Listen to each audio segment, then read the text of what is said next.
कैसे हैं आप लोग? बढ़िया। उम्मीद है आप सभी लोग बढ़िया होंगे और पढ़ाई चल रही होगी। तो चलिए, हम लोगों ने इस बार कहा था कि क्लास 12th में कुछ अलग किया जाएगा। कुछ मेडिकल पर्पस से जो क्वेश्चन आते हैं उनको देखा जाएगा, ऑनलाइन ऑफलाइन। और आपको पेपर शीट वगैरह सब मिलेंगे। उसी क्रम में ऑनलाइन क्वेश्चन सॉल्व करने के क्रम में मैं आपको एक ये वाला वीडियो ला के दे रहा हूँ। और एक वीडियो ये है कि हम लोग अपने प्रिपरेशन को थोड़ा देखेंगे कि हमारा जो तैयारी की डायरेक्शन है वो सही है कि गलत है, किस डायरेक्शन में हम जा रहे हैं, है ना। क्योंकि दुनिया कंपटीशन पे ही डिपेंड हो गई है। कंपटीशन की एग्ज़ाम बीट करने पड़ेंगे अब आपको आगे के लिए। तो ज़्यादा बातें नहीं करते हुए हम लोग चलते हैं क्लास 12th के चैप्टर नंबर 2 पे। ठीक है, तो क्लास 12th का चैप्टर 2 होता है पुष्पी पादपों में लैंगिक जनन, यानी कि sexual reproduction in flowering plants. तो आइए इसके क्वेश्चन को सॉल्व करते हैं। आप सभी हमारे साथ रहिए और आप अपने हिसाब से क्वेश्चन को पहले सॉल्व करने की कोशिश कीजिए। देखते हैं कौन पहले सॉल्व करता है ना। सो डैट वीडियो स्टार्ट करते हैं। तो जहाँ तक अभी तक हम लोग पढ़े हैं, तो क्वेश्चन नंबर अगर हम थोड़ा सा देखें तो क्वेश्चन नंबर 4 देखते हैं। क्वेश्चन नंबर 4 देखते हैं और यह क्वेश्चन है नीट 2008 में पूछा गया है कि निम्नलिखित में कौन सा परागकण को जीवाश्म के रूप में परिलक्षित करने में सहायक होता है ना। तो ऑप्शन ए है तैलीय अवस्था, ऑप्शन बी है सेलुलोज वाला अंतःचोर, सी है परागकीट और डी है स्पोरोपोलिन। तो आपने कहीं ना कहीं नाम सुना होगा डी स्पोरोपोलिन का।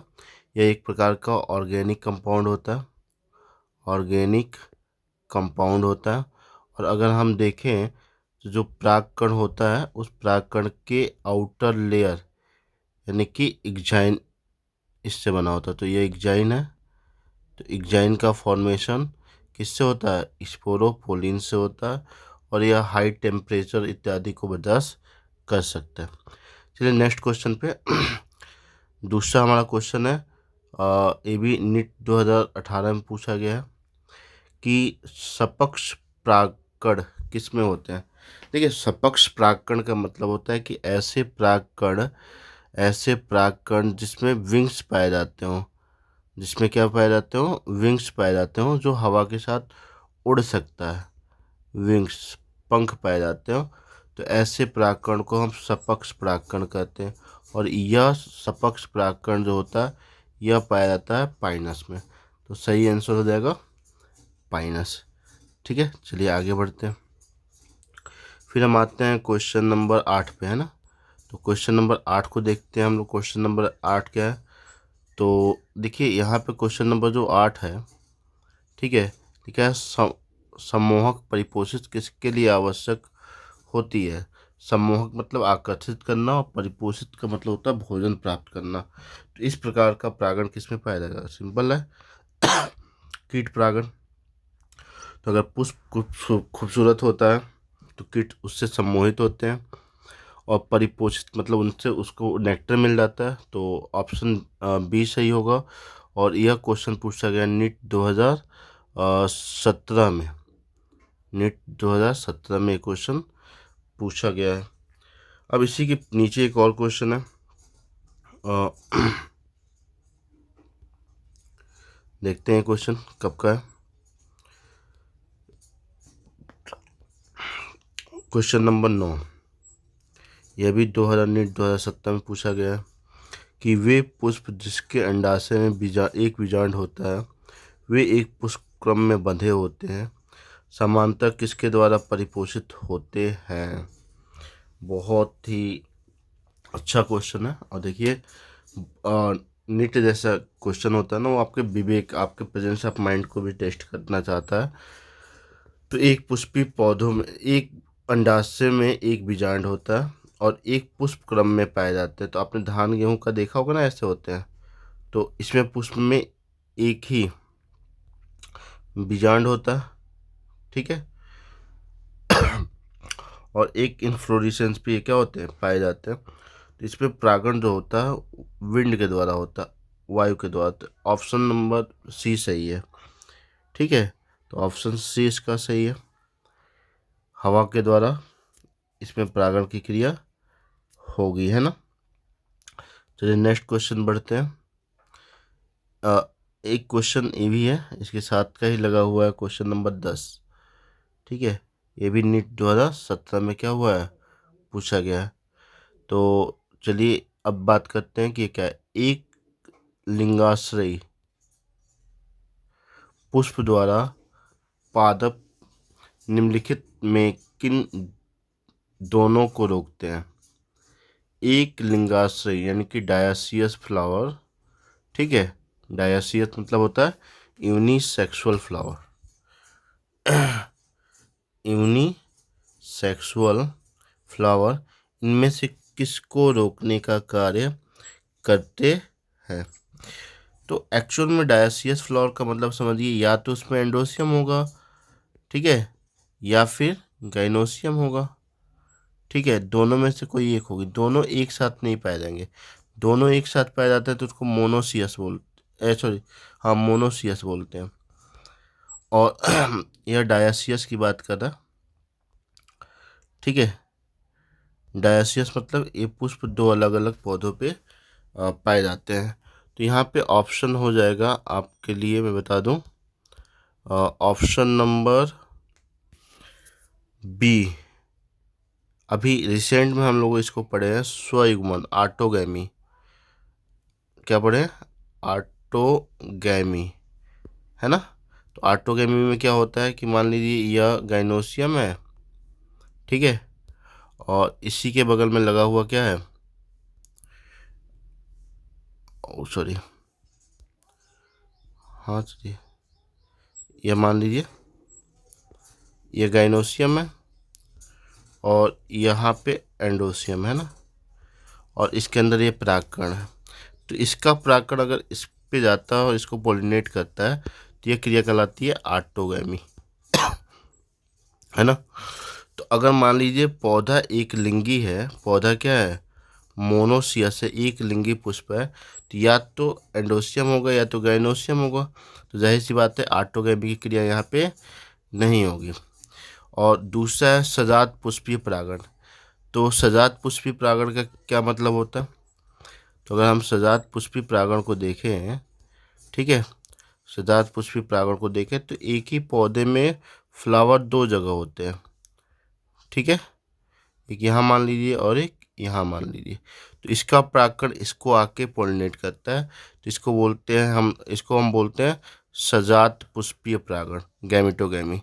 तो यह किस में होगा कि यह होता है बाइसेक्सुअल फ्लावर में। तो यहाँ पे यही क्रिया नहीं होगी, कौन कौन सी क्रिया रुकेगी। तो यहाँ पे होगा स्वयुग्मन और सजातीय पुष्पीय परागण की क्रिया को यह रोकने के लिए एक कालिंगी पुष्पन की क्रिया होती है ना। तो ये ऑप्शन सही है। क्वेश्चन बहुत शानदार है, कब पूछा गया, नीट 2017 में। चलिए फिर हम आते हैं क्वेश्चन नंबर 10 हो गया। क्वेश्चन 11, अभी इसको तो पढ़ा नहीं गया होगा 11 को। चलिए क्वेश्चन नंबर आते हैं 12। लिखा है कि अधिकांश आवृतबीजी पादपों में क्या होता है। क्वेश्चन देखिए, नीट 2016 में पूछा गया। तो अधिकांश आवृतबीजी पौधों में अर्धसूत्रीय विभाजन की क्रिया होती है, सही है। गुरु बीजाणु मातृ कोशिका में होता है, ये भी बात सही है। तो यहाँ अर्धसूत्रीय विभाजन की क्रिया किस में होता है, गुरु बीजाणु मातृ कोशिका में। दूसरा ऑप्शन है और इसमें भ्रूणपोष यानी कि एंडोस्पर्म में एक लघु केंद्रीय कोशिका होती है, नहीं भाई 3 होता है। अंड में तंतु समुच्चय होता है, नहीं बिल्कुल नहीं होता। यह सिनर्जी सेल में होती है। बहुत सी प्रतिव्यापक कोशिकाएं होती हैं, एंटीपोडल सेल बहुत सी होती है, नहीं ये भी नहीं है। तो ऑप्शन यहाँ पे आपका सही है, करेक्ट ऑप्शन है एक सॉरी, करेक्ट ऑप्शन आपका ए होगा, ए, कि अर्धसूत्रीय विभाजन किसमें होता है, गुरु मातृ कोशिका में। ठीक है, चलिए फिर हम आगे बढ़ते हैं इसी के साथ। अब कौन सा क्वेश्चन करें, तो इसमें क्वेश्चन नंबर 13। ये क्वेश्चन बहुत अच्छा है। क्वेश्चन नंबर 13 कि जल हायसिंथ और जल कुमुदनी, ठीक है, इनमें परागण किसके द्वारा होता है। तो देखिए कितना शानदार क्वेश्चन है, कितना बढ़िया घुमाएगा आपको, है ना। जल आया है, दोनों में जल आया तो आप डायरेक्ट क्लिक करोगे कि अरे चलो बहुत अच्छा क्वेश्चन दे दिया है, फ्री में नंबर देना चाहता है, तो जल आया तो जल को मार देते हैं। नहीं भाई, बिल्कुल नहीं। देखो इन पौधों में होता क्या है कि जो वाटर होता है ना, तो यह पौधे वाटर के बाहर की तरफ निकले होते हैं। इसके पुष्प जो होते हैं जल के बाहर की तरफ होते हैं। तो यहाँ पे जो परागण की क्रिया है ना, जो पॉलन ग्रेन है, वह एयर के माध्यम से यानी कि हवा के माध्यम से या कीट के माध्यम से और इंसेक्ट के माध्यम से आते हैं। इंसेक्ट के माध्यम से आते हैं क्योंकि पानी वाटर तो नीचे है और ये प्लांट का फ्लावर ऊपर है, तो इसमें तो पॉलन ग्रेन आएगा तो यहाँ पॉलिनेट नहीं कर पाएगा। जाहिर सी बात है परागकण हवा के माध्यम से आके इसको पॉलिनेट करेंगे। तो बहुत शानदार क्वेश्चन है क्योंकि बच्चे क्या देखते हैं, बच्चे देखते हैं अरे यहाँ वाटर दिया ना तो चिपका दो, वाटर यहाँ पे है, यहाँ पे वाटर है, तो ये पानी वाले पौधे हैं, तो जाहिर सी बात है पानी यानी कि जल से होगा परागण की क्रिया। नहीं, आप बिल्कुल गलत हो जाएंगे। यहाँ पे परागण की क्रिया होती है कीट के द्वारा या पवन के, हवा के द्वारा। और ये देखो कब पूछा है, नीट सेकेंड में 2016 में 2 बार नीट हुई थी, तो सेकेंड बार में पूछा गया था। तो बहुत ही शानदार क्वेश्चन है, आप ज़रूर इसको करें। और समझ में आ रहा है ना। वीडियो थोड़ा लंबा होगा तो मज़ा आए तो देखते रहिए। आगे बढ़ते हैं। क्वेश्चन नंबर नेक्स्ट अब देखते हैं, तो ये हो गया क्वेश्चन नंबर। और कौन पढ़ा दिए आप लोगों को। अच्छा, क्वेश्चन नंबर 17 देखते हैं। इसको भी हमने आपको क्लास में पढ़ा दिया, ठीक है। अब बहुत से बच्चे कहेंगे सर क्लास कहाँ लेते हैं, यूट्यूब पे लेते हैं। नहीं भाई, ये ऑफलाइन क्लास की बातें हो रही है। ऑफलाइन क्लास में हमने चीज़ों को पढ़ाया हुआ है, तो वहाँ पे चल रहा है। बाकी साथ में यहाँ पे तो मैं डिस्क्राइब कर ही दे रहा हूँ, तो आप इसको पढ़ सकते हैं। और जो बच्चे स्पेशली नर्सिंग या नीट की तैयारी कर रहे हैं उनके लिए बेस्ट है ना।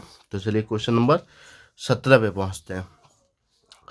तो देखिए जो क्वेश्चन नंबर 17 है, क्या लिखा गया है कि निम्नलिखित में कौन सा कथन सत्य नहीं है। भाई देखो बच्चे गलती यही करते हैं कि क्वेश्चन पूरा नहीं पढ़ते हैं, ठीक है, आधा अधूरा पढ़ते हैं और आंसर करने का कोशिश करते हैं। तो पूरा पढ़िए कि निम्नलिखित में कौन सा कथन सत्य नहीं है, सही नहीं है। तो पहला ऑप्शन है, इसमें अगर हम पहले ऑप्शन की बात करें तो लिखा है बहुत सी जातियों के परागकण गंभीर एलर्जी पैदा करते हैं।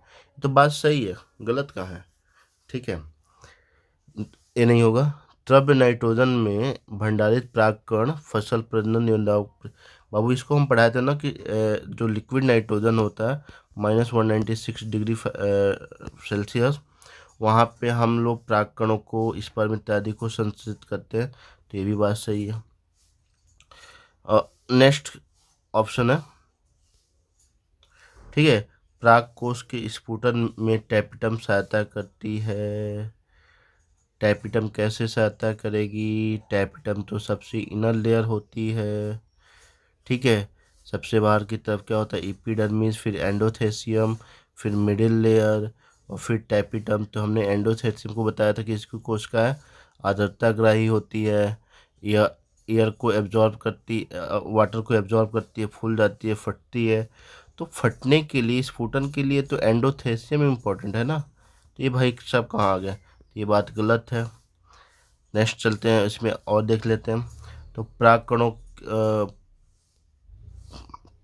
परागकणों की बाह्य चोल यानी कि एग्जाइन स्पोरोपोलिन की बनी होती है। तो देखो 3 बातें इसमें सही है। कौन कौन सही है, पहला, दूसरा और तीसरा। गलत क्या है, पहला, दूसरा और चौथा सही है, गलत क्या है, तीसरा। तो हमारा ऑप्शन क्या हो जाएगा, सी, ठीक है। चलिए, तो इसमें डिस्कशन हो रहा है, आप लोगों को अच्छा लगे तो बताइएगा, वीडियो कंटिन्यू किया जाएगा। अब 17 नंबर का क्वेश्चन हो गया, तो चलिए अब देखते हैं और कोई पढ़ा है। अच्छा अच्छा, क्वेश्चन नंबर 18, एक क्वेश्चन आप करके बताएंगे ना। क्वेश्चन नंबर 18 का आंसर आप हमें देंगे। क्वेश्चन नंबर 18 का आंसर आपको देना है। क्या है भाई क्वेश्चन नंबर 18? पुंकेसर के तंतु का समीपस्थ छोर किससे जुड़ा होता है? नीट 2016 का क्वेश्चन है। तो आपने आइडिया लगा लिया होगा, आई आई होप, मुझे लगता है कि आपने इस क्वेश्चन का आंसर माइंड में कर लिया होगा। बट थोड़ा सा दिक्कत हो रहा है कि यहाँ पे पूरा हिंदी में दिया है और मैंने इंग्लिश में पढ़ा है। तो देखिए, प्लेसेंटा है, पुष्पासन यानी कि थैलमस है, ठीक है, परागकोश है यानी कि एंथर है, और संयोजी कनेक्टिव है। संयोजी कनेक्टिव है। तो कनेक्टिव करता है क्या है कि परागकोश के बीच में जो ये होता है ना, इसको जोड़ने का काम करता है। परागकोश क्या होता है? तो यह परागकोश यानी कि एंथर होता है, ठीक है, प्लेसेंटा।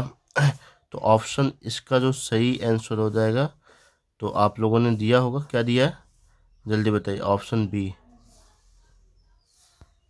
सही है। ऑप्शन बी आपका सही है।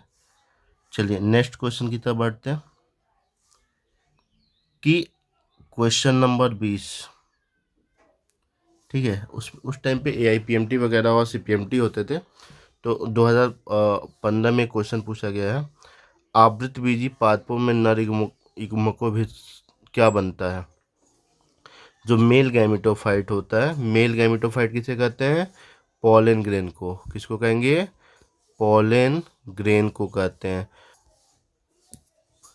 पॉलन ग्रेन को अगर हम मेल गैमेटोफाइट कहते हैं, जिससे क्या बनता है? सबको पता है आंसर, बस हमें क्लिक करना है। तो एक शुक्राणु और एक कायकी कोश का नहीं बनता भाई। एक शुक्राणु और दो कायकी कोश का बिल्कुल नहीं बनता। तीन शुक्राणु बिल्कुल नहीं बनता। तो बनता क्या है? क्या बनता है? तो दो शुक्राणु बनते हैं और एक कायकी कोशिका बनता है। एक जनरेटिव सेल बनता है, एक ट्यूब सेल या वेजिटेटिव सेल बनता है, और जनरेटिव सेल से आगे चल के दो मेल गैमिक्स बनते हैं। तो दो मेल गैमिक्स हो गए और एक ट्यूब सेल हो गया, ठीक है। तो ऑप्शन नंबर कौन सा सही हो गया? डी।